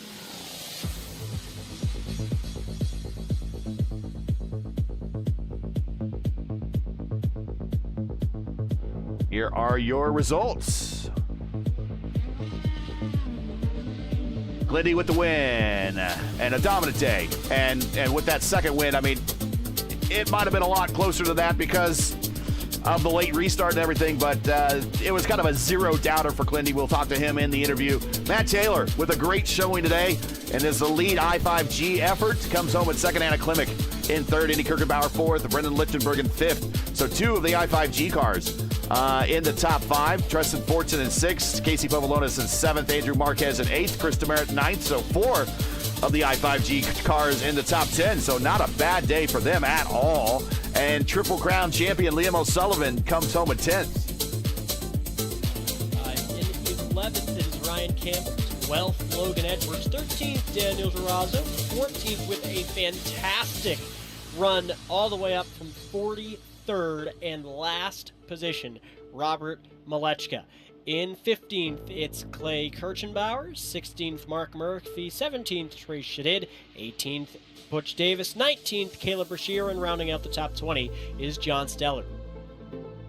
Positions 21 through 30. We got a couple more pages, folks. Seth Alexander in 21st, Chad Simpson and 22nd, Mason Mitchum 23rd. Just to tell you how difficult of a race this was, look at these names back here. Lilac Zier 24th, Chris Stouffer 25th, Hunter Ingrave in 26th, Chris Albrecht 27th, Antonio Estrada, El Patron in 28th, Shane Dugan in 29th, and Wayne Campbell in 30th. Ricky Paz, the first car 1 lap down in 31st. Also 1 lap down is Jacob Collins, Hugo Galaz, and A.J. Hobson. In 35th, 8 laps down is Luke Reed. 9 laps down in 36th is Shane Coker. Andrew Wood wrecked out of the race alongside Rashad Craig in 37th and 38th. 39th, Gary Lovern. And 40th is Alexis Newsom. And don't go anywhere. We're not done yet. Brandon Statton in 41st position. Nate Fields in 42nd, and Craig Forsyth in 43rd. And again, it's just unfortunate events there in the last two drivers there with the wheel DC. Craig Forsyth just an innocent victim. That is your 43 car field.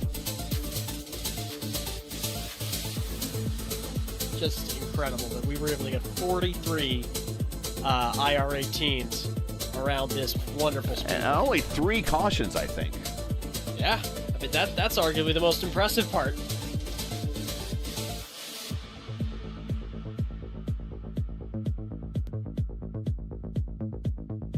All right, we need to get some replays queued up here. And we'll also see if we get any of the points updated here.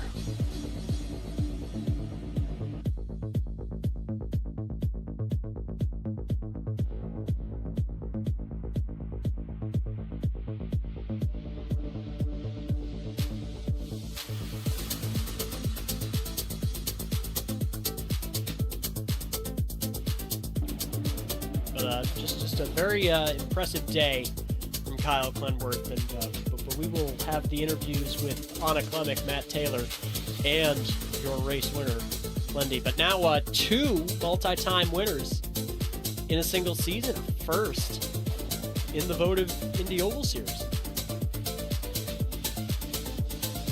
Yeah, I just need to get my stats going here. There we go. Next tab. There we go. Oh, yes. It looks like we have had everything's updated. Yeah, Glindy backs up his win at Kentucky in the Derby with his second win this season. And that's going to that is critical to kind of help him defend this championship. The points have been updated. Anna Klimek leads by 13. So Glindy has cut the lead in half, basically. I think we came in 24, 25, something like that. Now 13. Mark Murphy, very quietly, is now third in the points. 78 points behind the lead. Then we got Andy Kirkenbauer, Chad Simpson, Logan Edwards, Dan Durazo, Mason Mitchum, Andrew Marquez, and Brian Campbell tied with Butch Davis for that 10th position. So that is your top 10. And I'm somewhere probably in 30th. But hey, at least I'm trying. 26, I see for you. You lost 8 spots today. Oof. That's not so good. That's not so good. All right. And we got some replays of Anna's car loaded up here. Let's go ahead and cue out the music and get into the interview room and bring up Anna.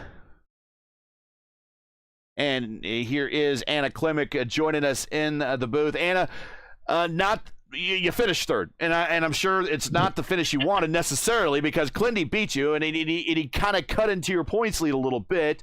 You were running as high as second at some points here in the race. I think you maybe even led some laps, so that's all things good. But you finished third, and you're leaving here with the lead not as much as it was coming in. So damage minimalized, but still finished third. I know you wanted more, but that's kind of what Homestead dealt you again. Talk about your race. Very hot conditions out there. Very challenging. I think I'm still very happy with the P3. I think it's like, even if Clindy wins, you got to minimize the worst of the results, and I think a podium is not too bad. So yeah, I think race-wise, coming into this race, it was going to be a fuel-saving race, because I knew that if you could make it to lap 50, then you could do another 50, and get to the end. And I wasn't sure, but the challenge was when these cautions were going to come out. And when that first caution came out, about lap 15, it was like, oh, but then we had another one come out, and I'm like, okay, it just streamlined the whole race till the end, which wasn't too bad. And then I the last caution, just, oh god, I was pretty I was like quite comfortable in P3, and then I had freaking Indy and Tristan, who are very aggressive drivers, behind me. So what I had to do, I had to aero block Indy on that last lap, because I'm like, nah, buddy, I'm keeping my position today. And is that a technical teammate? Yeah, I mean, we weren't in the same voice calls today, so gloves off, but still last lap, gloves off, right? Yeah, still last lap. Yeah, it was me, Mason, Casey, and Lilac in our VC today. Yeah, we usually switch around who's in our VC, so it's just working with each other. That's the goal of being a good driver, is just working with everyone. But yeah, I felt like P3 qualifying scrubbed a little bit, but like I felt quite happy with that lap, and then race-wise was pretty much always at the pointy end, that race. So yeah, it's unfortunate Clindy won, but like this is Clindy's strongest track, so it might come back to me next time at Legacy Phoenix. So who knows? Luca, any questions for Anna? Hey Anna, great race today. Just when you saw that last caution come out, I know you kind of spoke to that a bit before. Was there? Did you think that was kind of it, or did you think that, oh, wait a minute, I've got another shot at potentially pulling this thing off and getting up to him? Him being Clindy.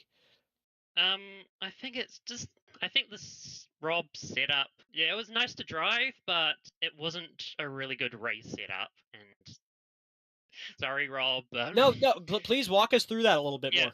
What were you experiencing in the race car? I think it was just like, once you got like 20 laps in, it was just really hard to make a pass, pretty much. So it was kind of like, once the tires go off, it's like and I kind of knew that pretty similar situation that happened in the Oval Fix SOF broadcast, where you just had to stay out. But yeah, it was just that the setup was a little bit more tricky. Once the tires wore off, it was just a bit more tricky to pass. So yeah, so I kind of like, I think at the end of the day, I just wanted to like just hold on to the P3 and take that, and I would be happy with that. And yeah, it goes how it goes, but it's solid. So Well, Anna, That's right. shout outs, any friends, family, sponsors, anyone you want to say hi to. Leaving here still with a 13-point lead and still 3 rounds to go. It's always better to lead instead of being the one that's doing all the chasing. Again, all things considered, could have been worse. Leaving here in third and still as the leader of the championship. Yeah, so shout out wise, shout out to Taylor Mills Racing, anyone there. Also shout out to Votive and our Entente Alliance as well.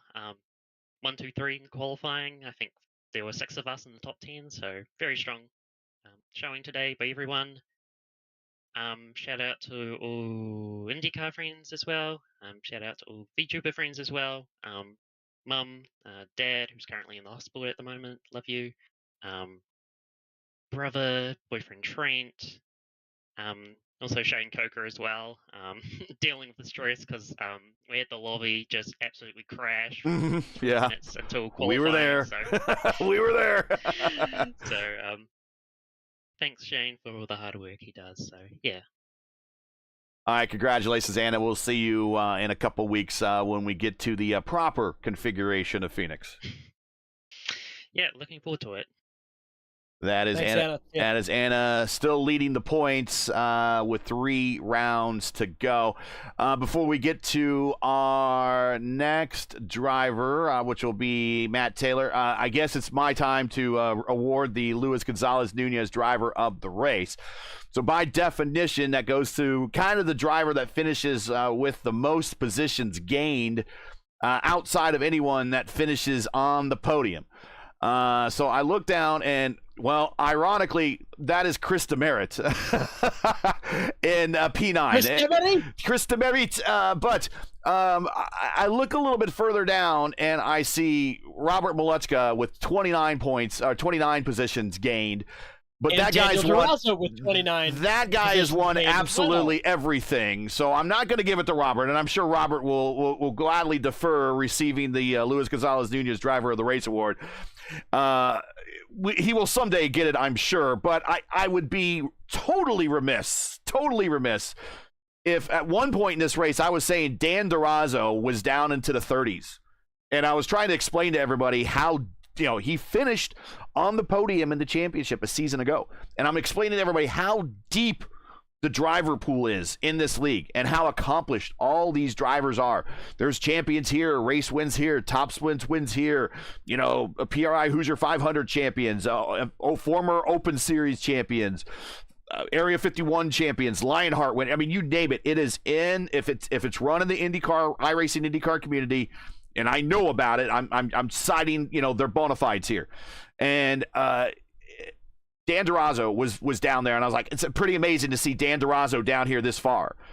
He survives this race, comes home in a very lucky 13th position, up 29 spots.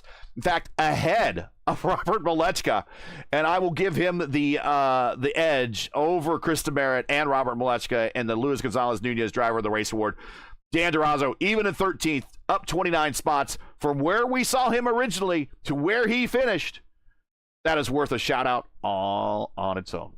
And not only that, Gary, he made up 2 spots in the final corner.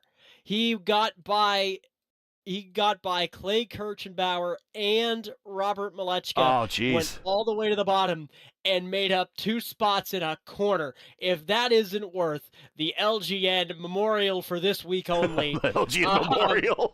The LGN Memorial Driver of the Day. He's not dead. He's just not here. Love you, buddy. Feel better soon. But if that isn't worthy of that, I don't know what is. Yeah, he had to pass Robert. I mean, we know Robert Malechka's resume, and we heard about Clay being a real world driver on the dirt and real world racer, and to beat someone that is on the last corner of the last lap coming to checkered flag, the likes of Robert Malechka and Clay Kirchenbauer, that deserves another shout out. So Dan Durazo is your Luis Gonzalez Nunez Driver of the Race. Let's bring in Matt Taylor into the booth. Joining us is Matt Taylor. Matt, good day for you. started 23rd and worked your way through the field very nicely. I'm guessing maybe some of your stock car experience came into play here with some tire management because you seem to be able to pass people at ease, especially later in the runs. Got up to second spot here, had a shot at Clindy in the late going, but just unable to reel him in on that restart. But talk about your race, and also a great day for your team as well. Yeah, really difficult conditions, and I think a lot of it's just patience. You really have to like back up the entry of these corners, and sort of let the tires grip before you get it down in. And as people started to wear the tires out, it was harder to hold the bottom, and if you could sort of wrap that bottom, it made passing a little bit easier. Still extremely difficult with people who could catch clean air on that high side and hook. And luckily the pit strategy split early, gained some easy positions there, and so some decent pace. Just needed clean air at the end.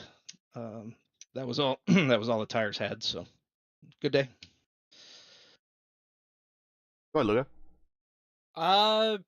No, I mean, I really don't have a whole lot. I mean, that drive up through the field was very, very impressive, and huge congrats to you. You just kept it moving the whole time. Just kind of take us through your run through the field. Yeah, it's the first run. I actually burned the tires off and learned a lot from that, and made some tool adjustments for the second and third stint there. And I think that's really what made it easy was getting on a little bit better tools as I was learning. Conditions were changing. Didn't have to drive super hard. And then the nice thing is the closer you get to the front, you don't have to quite push as hard. You can find clean air a little bit easier. So the closer you get to the front, a little bit easier it can be to make up some ground. And yeah, this clean race was awesome. Well, Matt, again, just one of the newest members of Team I5G, and frankly, the whole team and you are starting to peak again at the right time of the year. Of course, we're in April. We know I5G stands for the Indy 500 group. That is what your team is known for. We are on the verge of the Fix It Open Indy 500s coming up here next month. So starting on a good roll here in April to lead into the month of May. Shout-outs, friends, family, sponsors, anyone you want to say hi to before we let you go for finishing second here at Homestead-Miami? Yeah, appreciate I5G bringing me on, bringing several of us on, trying to help build this team and sort of elevate it to where I know the original members can be. And I know you'll see a bunch of us here in Votive, I think the rest of the season. And yeah, get ready for that Indy 500. Matt Taylor coming home in second today, and a good day for Team I5G with, I think you guys had 4 cars in the top 10, so peaking at the right time or starting to peak at the right time. Matt Taylor comes home second. See you, Matt, at the next race. Congratulations. Thank you. And now we will bring in Clindy, and we'll bring him up right now. Doing everything he needed to do today, Kyle Clinworth closes the gap in the points championship with a dominant win here at the house that almost, we can't quite say the house that Clindy built, but a house that Clindy has certainly moved into and has taken a lot of ownership of. A dominant day again. Very patient. Started, I would say you probably expected more out of your qualifying run. You started 7th, but you worked your way up, finally got to the lead. Looks like you were doing a little bit of what Matt Taylor was doing, managing those tires, backing the corners up, and, eventually later in the runs, making the passes, getting to the lead. And then once you got to the lead, pulled away like everyone was kind of sitting still. And it frankly wouldn't have been close except for a late caution, and that's what made it close. But a very dominant day. You got to be feeling pretty good. Talk about your race from start to finish. First and foremost, the property taxes here are insane. So moving in here was a big mistake. Oh, boy. Secondly, I don't know why you guys think I'm such a good qualifier. I qualify butt last almost every week. 7th, I knocked my own socks off starting 7th. I was like, oh, I just made this race way, way easier. I knew I'd be on the inside. I'd get a couple right off the bat. I know a couple tricks to get around the first green flag lap better than anybody else. And I was very confident that I'd be able to get up there with the Entente and mix it up for the top 5 like immediately, which I did. And I could tell they were saving fuel because to go 50, you had to hit a number. It wasn't full push. You only got like 45 or 46 full push. And so I bided my time for just a little bit until I could pick them off and then be right behind Mason and Pavlonis, Casey. And then as soon as I saw them kind of being relaxed and leaving the middle open in the corners, I just shot the gap and I'm like, I'd rather save fuel from the lead and that'll help me save tires. And once I got there, I never looked back. I just really, really have this place figured out. I've got it dialed in. I think there's maybe 2 drivers on the service that could beat me here, and they require things to go their way to beat me when it happens. So it just really, really, really fortunate day for me that Tristan is one of those drivers, to be completely fair. When we came here for officials a few weeks ago, I think we went 3 wins for him to 7 wins for me. Basically, whenever we were on equal tires with less than half the race remaining, so like less than a full stint, he would blow me out of the water. He's just so much better than me on the short run because I'm dedicated to being fast for 50 laps, and he's dedicated to being really fast for 30 laps and then okay for 20. Whereas I'm really fast for 50 laps, but when it's just a 40 lap sprint, he'll blow me out of the water. But yeah, just really, really, really great day for me. The only thing I didn't do was start on the pole, otherwise I'd have had max points. So hopefully the championship's a lot closer than it was. I really regret everything that happened at Chicagoland. If I had just kind of swallowed the pride pill and been the second Illinois boy and been okay with that, like I would probably be leading the championship, but I wanted to win. And I can't apologize to Ryan Campbell, my teammate, enough for what happened there that day. But it's just racing, hard racing, fair racing. I pinched him that much because I trust him, because I love him like a brother. And we learned lessons, and we'll take it moving forward. But it hurt me more than it hurt him, and he didn't even win the race. So here we are. Well, it was a statistical dead tie, so I guess we really don't know, but it went to Jacob Oster. Go ahead, Luca. Clendy, fantastic race, my friend. When you get that last yellow, when the caution comes out with 9 laps to go, what goes through your mind other than, oh my God, they're wrecking in front of me? Because I heard you over the radio. I have not heard you that distressed and like concerned in a while, seeing that they were wrecking pretty much right in front of you. Just kind of take me through your thought process when the caution comes out, and then going into that final restart. I mean, every single time this season, I've been leading at 1.5 miles late. We get some sort of crazy caution under the last 10 laps. We had one at the Derby. We had one at Charlotte. We had one at Chicagoland. It's like, just let me win the race, guys. Come on, start making it interesting. I don't have to sweat. I just want to put it in neutral and coast home. But no, y'all just have to just go wrecking wherever with 5 to go, 10 to go. It just really, really, really, really, really ties my socks up, and I really dislike it.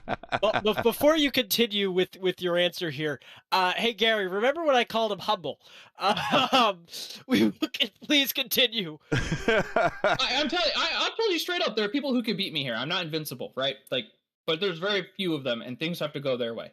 But beyond that, there are a lot of great drivers in this field, and the fact that Anna Klemek is so good at driving makes it very difficult for me to win my 3rd championship in a row. So tip of a cap to her to come home 3rd today, obviously. And everyone else in this field, they did a great job keeping it clean and green for most of the race. And I don't mean to disparage my competitors by saying that, when it gets to the end of the show, people want to improve spots, right? It's their last opportunity to pass somebody. The intensity comes up to 11, right? And maybe you push a little harder than you have all race, and then you make a mistake. But that's the secret to going fast, is you don't have to push. If you push, you burn your stuff up. If you push, you put the car where you don't want to be, where the car doesn't make speed, where the car is unhappy. Just relax. Just kind of chill out. Just vibe, man. And you will go so much faster at this track or any track that eats up tires. Trust me.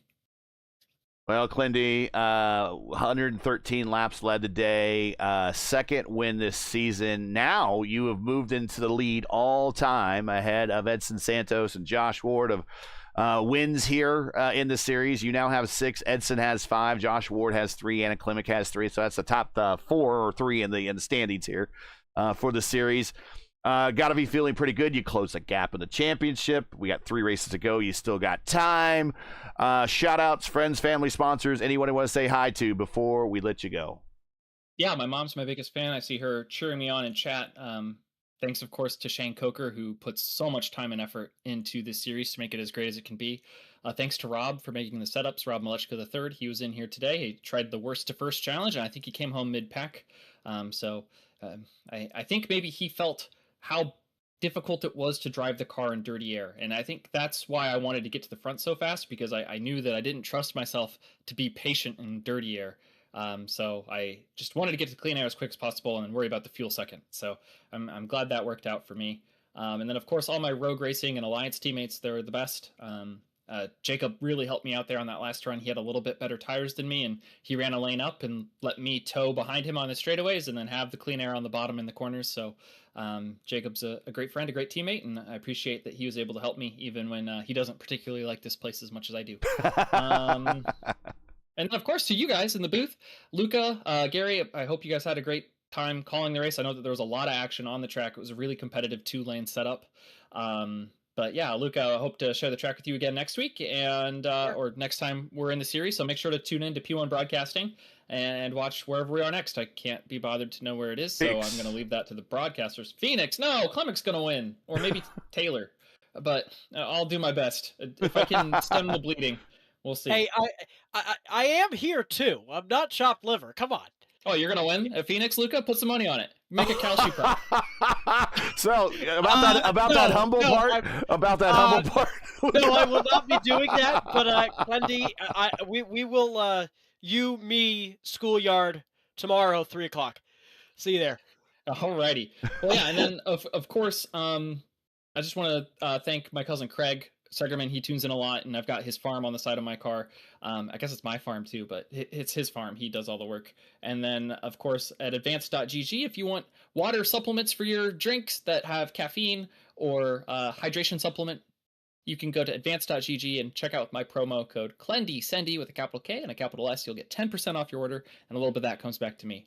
But thanks again so much. I hope everybody enjoyed the show. I sure did driving it.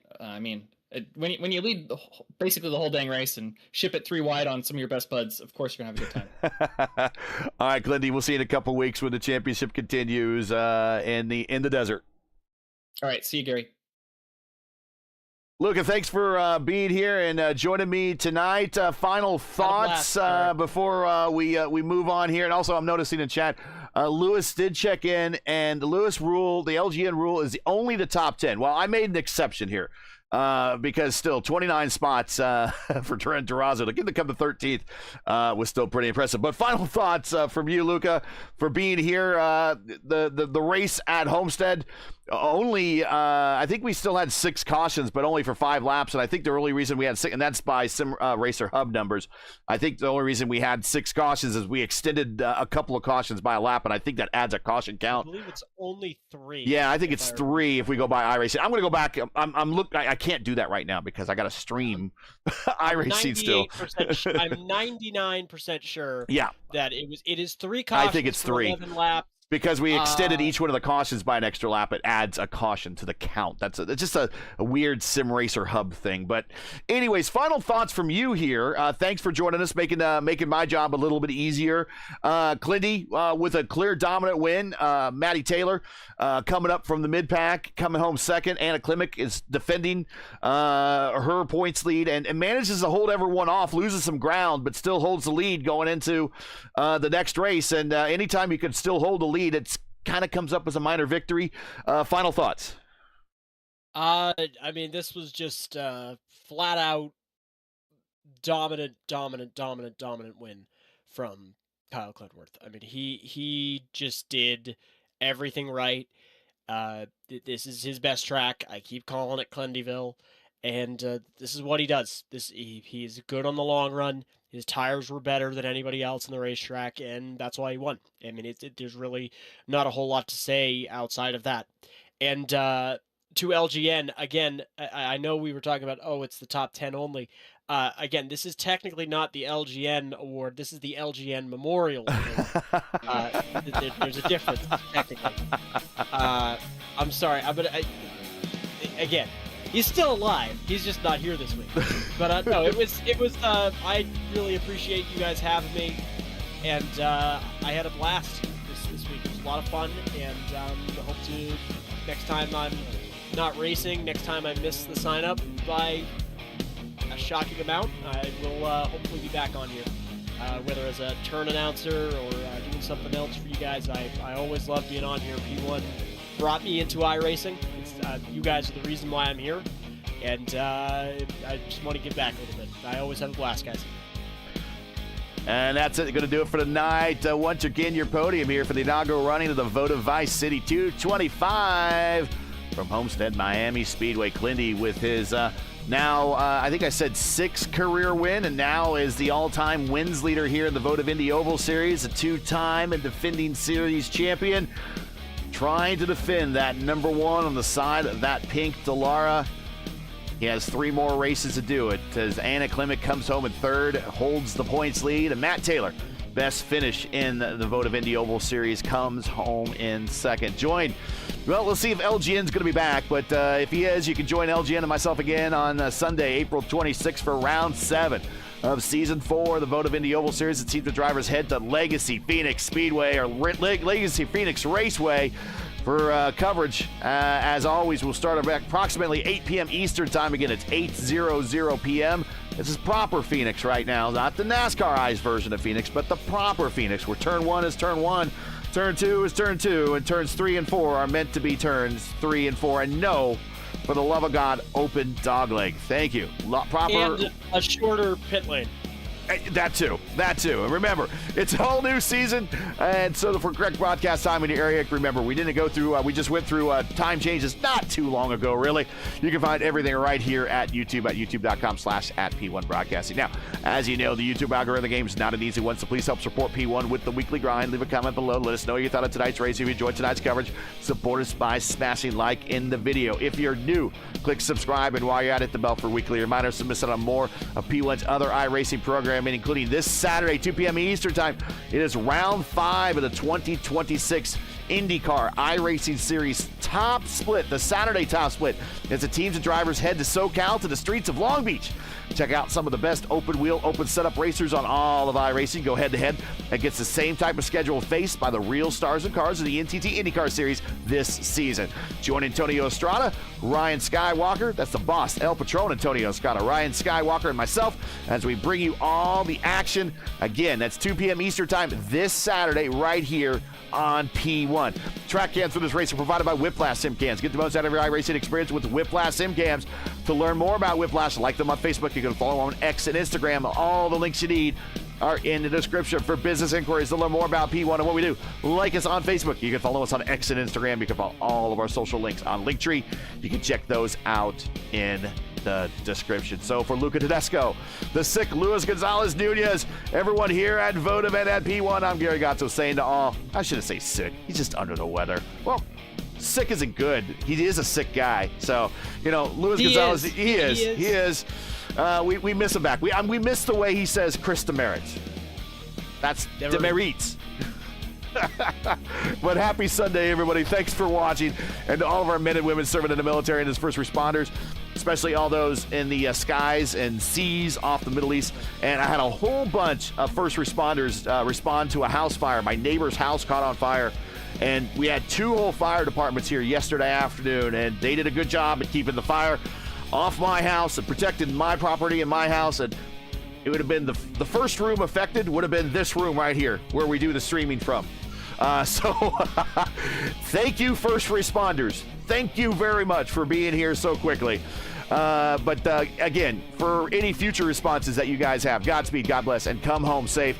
Catch us again on April 26th at proper Phoenix for the next race of the Votive Indy Oval Series. We'll see ya. Happy Sunday. Have a good week.